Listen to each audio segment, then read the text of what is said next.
Okay, good morning, ladies and gentlemen.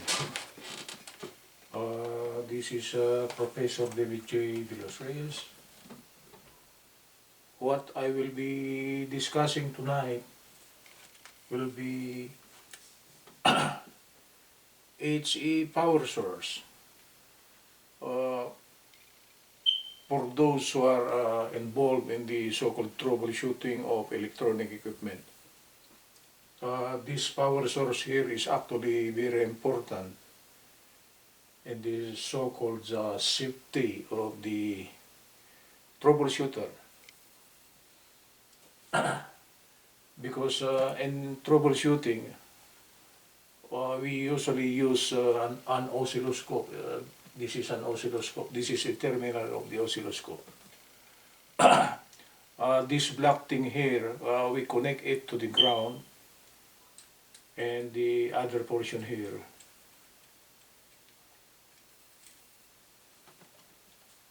this ice pick thing here,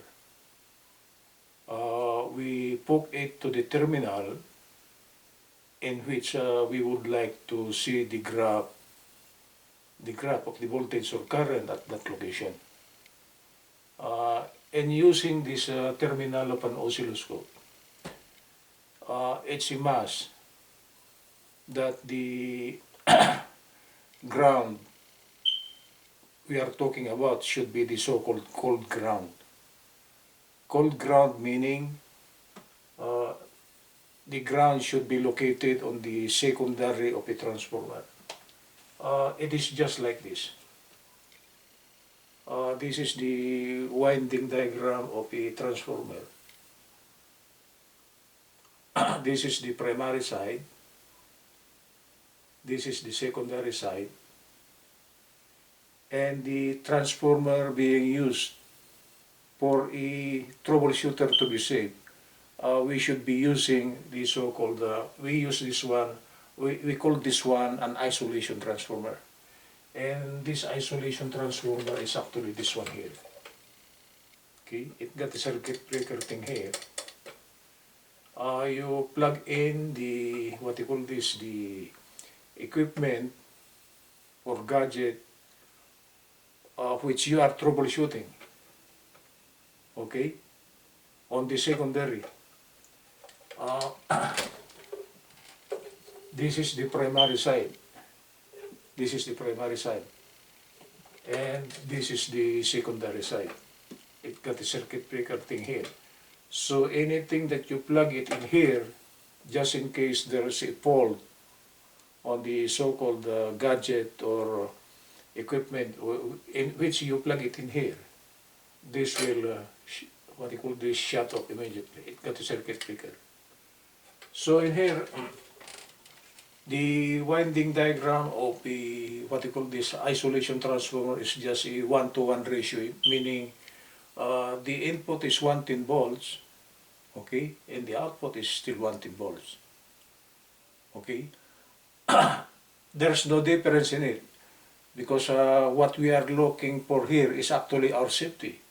We should be connecting the terminals of the oscilloscope. It should be on the secondary side. It's not on the primary side, because the one on the primary side is actually the one coming from the transformer from the fuse outside. Okay, and if you are troubleshooting, we should be connecting the ground and the live terminal on the secondary of the transformer for us to be safe. So that's the so-called importance of an isolation transformer, this one here.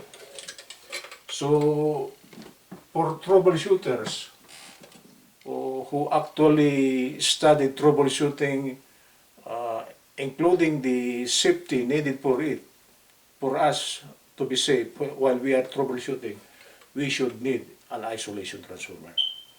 And this isolation transformer is just a, the winding on the primary and secondary, it's the same. If this is 200 turns, this is also 200 turns. So if this is 110 volts, this should also 110 volts. Okay?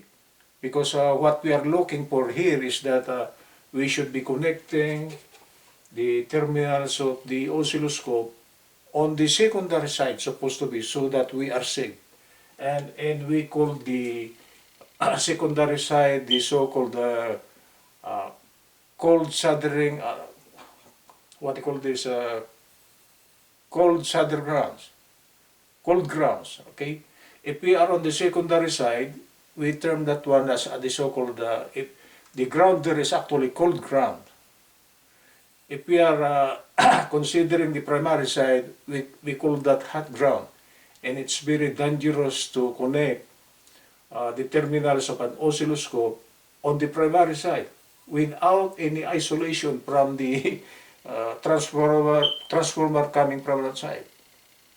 So for us troubleshooters to be safe, there should be an isolation transformer between us and the uh, terminal line coming from the fuse. There should be an isolation. That's why our guard is actually this transformer here. Okay? For us to be safe, we connect the equipment that we will be troubleshooting here on the secondary, and we are isolated from the primary. Okay? We are isolated. Okay? So, for troubleshooters, we should only connect the terminals of an oscilloscope on the so-called cold ground or cold portion of the circuit, meaning on the secondary side. We are isolated from the main power line coming from the post by this isolation transformer. Okay, because the primary winding and secondary winding got no connection with it. They just interact, by what you call this, a mutual flux. Because according to the so-called principle of transformer, if we try to induce 110 volts here, and the number of turns for both the primary and secondary are the same, if there is 110 volt here, there should also be 110 volt here. And I'm repeating it, for isolation transformers, the voltage on the primary is the same as the voltage on the secondary. And what we are looking for is actually our safety. When we try to connect our ground to the terminal, it should be on the secondary side of the transformer. So if you connect your equipment here, and then you try to measure voltage, or you want to see the graph between this line here and this line, we connect the ground here, okay, and you connect the other one to this thing here, and you are safe, okay, because you are actually isolated from the voltage coming from the primary line, okay. So that's the so-called importance of an isolation transformer in troubleshooting. When we connect our ground, we should connect this one to the cold ground, okay, and this one to the terminal in which we are looking for the graph of the voltage or current on that portion of the circuit. The requirement is that you should only do that if you are connected on the secondary side, okay. This is the secondary side, this plug-in here. So if you are troubleshooting, what you call this, an amplifier or a radio maybe, you plug it in here, and if you want to measure voltage or you want to see the graph of voltage and current on a certain portion of that equipment, plug it in here, you are safe because you are isolated from the primary line. And the one who is guarding you is actually this isolation transformer here. Okay. That's it. Isolation transformer, the winding diagram will be something like this. Okay. You plug in any gadget or appliance that you will be troubleshooting on the secondary side.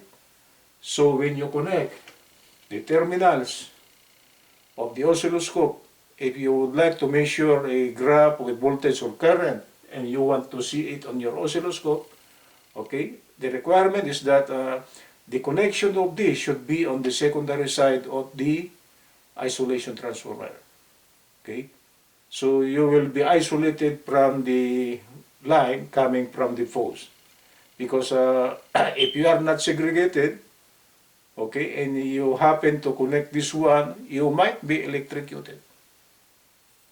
You could also be electrocuted if you try to put it on the secondary side, but at least you are on the secondary side, you are not on the primary side.